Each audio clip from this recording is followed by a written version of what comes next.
Serial Anupama में आज के एपिसोड में दिखाया जाएगा कि वनराज कह रहा होगा, क्या आप मुझे जानना चाहती थी? तो यह है वे वजह। एक बार आप इसकी तरफ देखिए, बाद में वापस आप मुझे देखिए, आपको आपके सवाल का जवाब मिल जाएगा। जिस औरत की हैसियत मेरे साथ 2 मिनट खड़े रहने की नहीं है, उसकी पूरी जिंदगी आपने मेरे नाम कर दी। 25 सालों से वे वैसी की वैसी ही है, न शक्ल सुधरी न अकल, मसालों की बू आती है, उसे हर काम गलत करती है और गलत करने के बाद यह सॉरी भी नहीं बोलती है, क्योंकि उसे सॉरी तो बोलना नहीं आता है। सॉरी की जगह सूरी बोलती है। इसके कपड़े देखो, घर में जब झिलमिल आती है तब फर्क करना मुश्किल है, कौन नौकरानी है और कौन मालकिन है, और बासच कड़वा ही होता है। लेकिन आज आपको सच सुनना ही पड़ेगा, इसे खाना बनाने के अलावा कोई आता है?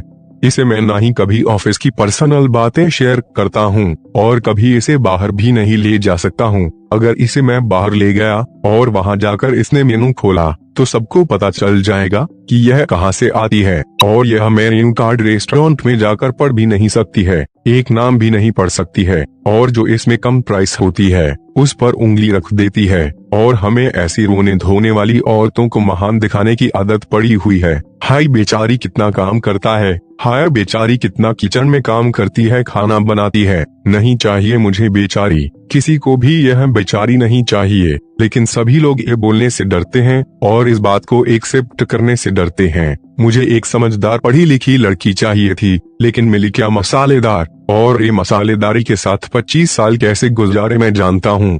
दुनिया में हर चीज ग्रो करती है, लेकिन ये औरत 25 साल से जहाँ पर थी वहाँ पर ही है और वहाँ पर ही रहेगी। पिछले 25 सालों में हम दोनों के बीच में दूरियां बढ़ी तो एक ना एक दिन यह होना ही था। कब तक नए रिश्ते की लाश को धोता? मैं भी एक इंसान ही हूँ और मेरे हिस्से की खुशियों पर मेरा भी हक है, इसलिए मैंने वे खुशियाँ बाहर ढूंढ ली। लेकिन सबने मान लिया कि मेरी खुशी गलत है, लेकिन मेरे साथ जो गलत हुआ वे किसी ने भी नहीं देखा। मैं अच्छा बाप बना, अच्छा भाई बना, बहन की शादी की, बच्चों को पढ़ाया लिखाया, सबकी जरूरत मैंने पूरी करी, वो किसी को भी नहीं दिखा। लेकिन मैंने जो अपनी खुशी के बारे में सोचा तो मैं गलत हो गया। और इस लड़की के मायके में 2 वक्त की रोटी भी नहीं थी। मैंने उसे सारे ऐश और आराम दिए, कपड़े दिए, गहने दिए और अच्छा पति बनने की कोशिश भी की, लेकिन यह अच्छी बीवी नहीं बन सकी। तो मैं क्या करता? क्या मैं घुट घुट के मर जाता? फिर अनुपमा के सामने देखकर कहेगा कि तुम्हारी वजह से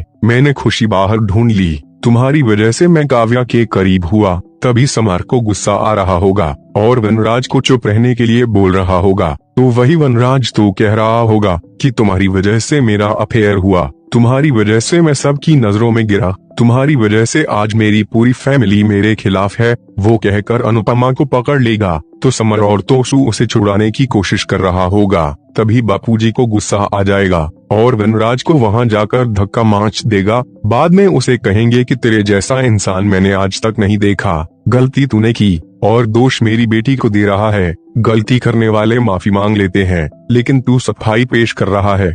तू चुल्लू भर पानी में डूब मर, तेरे जैसी औलाद होने से तो अच्छा। इतना बोलते ही बापूजी की सांसें बहुत तेज चलने लगेगी और कुछ भी नहीं बोल पा रहे होंगे। फिर बापूजी को साइड में सोफे पर बैठा देंगे। फिर अनुपमा समर को कहेगी कि तुम फटाफट दवाई लेकर आ। फिर समर दवाई लेकर आ जाएगा तो अनुपमा बापूजी को दवाई पिला देगी। फिर बापूजी कहेंगे कि अब मैं ठीक हूँ। फिर अनुपमा कह रही होगी कि बापूजी आप इस बात को यहीं पर छोड़ दीजिए। तभी बापूजी लीला को कहेंगे कि तू इसे बोल कि वह यहाँ से चला जाए, मैं इसकी शक्ल भी नहीं देखना चाहता हूँ। तभी संजय भाई वनराज को कहेंगे कि आप कमरे में चले जाइए, वरना बापूजी की हालत और भी ज्यादा खराब हो जाएगी। तो वही वनराज जाते जाते अनुपमा के सामने गुस्से में देख रहा होगा। बाद में बापूजी कहेंगे कि अनुपमा तुम ठीक तो हो? तो अनुपमा कहेगी कि आप ठीक हो तो मैं ठीक ही हूँ। तो वही वनराज काव्या को फोन पर बता रहा होगा कि उसने मेरी फैमिली को मेरे खिलाफ कर दिया। संजय और समर तो मेरे खिलाफ थे ही, बाद में अब उसने सबको मेरे खिलाफ कर दिया। बेटी बनकर उसने मेरे बा और बापूजी को इतना भड़काया, अब अपने अपने बेटे की शक्ल भी नहीं देखना चाहते हैं। उस औरत की वजह से आज मेरी माँ ने मुझ पर हाथ उठाया और बापूजी तो मेरी शक्ल भी नहीं देखना चाहते हैं। और इस औरत ने तो मेरी जिंदगी बर्बाद कर दी। उसने मेरा सुख चैन सब कुछ छीन लिया। अब उसने मेरी फैमिली को भी मुझसे छीन लिया। कल मेरे लिए सबकी आंखों में प्यार इज्जत था, आज उन आंखों में नफरत है मेरे लिए। तो शिव को तो मैंने जैसे तैसे अपनी तरफ किया था, आज वह भी अपनी माँ की तरफ हो गया है, और जो पाखी जिसमें मेरी जान बसती है वह भी मुझसे कभी बात नहीं करेगी, और ना ही मैं उसे कभी नजरें मिला पाऊंगा। तभी काव्या उसे कहेगी कि मैं इसमें तुम्हारी मदद तो नहीं कर पा रही हूँ, लेकिन कोई तुम्हें समझे या न समझे, लेकिन मैं तुम्हें समझूंगी। कोई तुम्हारा साथ दे या ना दे, लेकिन मैं तुम्हारा साथ जरूर दूंगी हमेशा। बाद में फोन को रख देंगे तो वही अनुपमा जब कमरे की ओर जा रही होगी, तभी समर तो शिव को कह रहा होगा कि मैंने आपको पहले ही बताया था कि आप उसकी बात पर यकीन मत करना, आप हर बात उसकी सच मान लेते हो। तो वहीं पाखी कह रही होगी कि क्या मम्मी और पापा का डिवोर्स होगा, और मैंने सुना है कि कोर्ट में डिवोर्स के वक्त बच्चों को पूछते हैं कि आपको किसके साथ रहना है, तो हमें भी दोनों में से किसी को चूज करना पड़ेगा। तभी अनुपमा यह सब देख रही होगी और मन ही मन कह रही होगी कि आज आपकी वजह से मेरे बापूजी और बच्चों की जो हालत हुई है उसके लिए मैं आपको कभी माफ नहीं करूंगी। बाद में अनुपमा अंदर आ जाएगी और कहेगी कि अब तक तो हम सब लोग साथ में थे, लेकिन अब साथ में रहना मुश्किल हो जाएगा। उन्होंने मुझे रुलाया तो वे मैं बर्दाश्त कर सकती हूँ, लेकिन उन्होंने मेरे बच्चों और बापूजी को रुलाया है, इसलिए मैं बर्दाश्त नहीं करूंगी। अपना तो मैं खून भी माफ कर देती, लेकिन मेरे और बापूजी के आंसू, मेरे बच्चों का दर्द मैं नहीं माफ करूंगी। अभी हम एक छत के नीचे रहते तो है, पर मुझे नहीं पता कि आगे क्या होगा, लेकिन इतना जरूर पता है यह रिश्ता खत्म हो गया है। पति और पत्नी का रिश्ता तो टूट सकता है, लेकिन पिता और बच्चों का कभी नहीं टूटता है। मैं मानती हूँ कि उन्होंने जो किया वह बहुत ही गलत किया, लेकिन वह गलत उसने मेरे साथ किया है।